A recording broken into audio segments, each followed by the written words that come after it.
On a quiet day during the Cold War, a force far beyond human control nearly pushed the world toward nuclear conflict. It did not begin with a missile, a speech, or a military decision. It began with the sun. In March 1989, a powerful solar storm erupted from the surface of our star, sending massive bursts of charged particles toward Earth. When these particles reached the planet, they collided with the Earth's magnetic field, creating intense disturbances known as geomagnetic storms. At first, the effects seemed distant and almost invisible, but within hours, systems that modern civilization depended on began to react. Power grids fluctuated. Satellites experienced disruptions. Communication systems became unstable. In Canada, a major electrical grid collapsed, leaving millions without power. But the deeper danger was not in darkness, it was in confusion. During the Cold War, global security relied on early warning systems designed to detect incoming nuclear attacks. These systems depended heavily on radar signals, satellite data,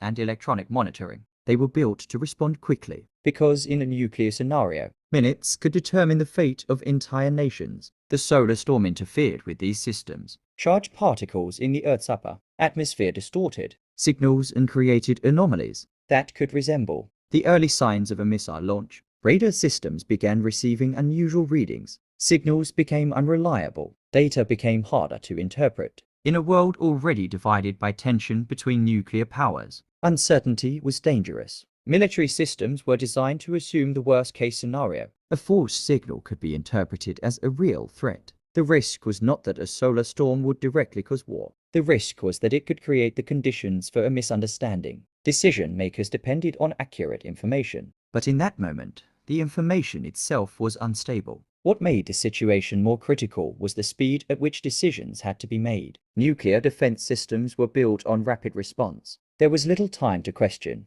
verify, or hesitate. A misinterpretation, even for a few minutes, could lead to irreversible consequences. Fortunately, no launch orders were given. Systems stabilized, and the immediate danger passed. But the event exposed a vulnerability that had been largely overlooked. The world realized that modern technology, while powerful, was also fragile. It depended not only on human control, but on environmental conditions that could not be managed. The solar storm of 1989 did not start a war, but it revealed how close human systems could come to failure without a single act of aggression. It also changed how governments and scientists approached space weather. Monitoring systems were improved. Awareness increased. The understanding grew that threats to global stability could come not only from nations, but from nature itself. Today, the world is even more dependent on technology than it was then. Satellites guide communication, navigation, finance, and security. A similar solar event could have far greater consequences.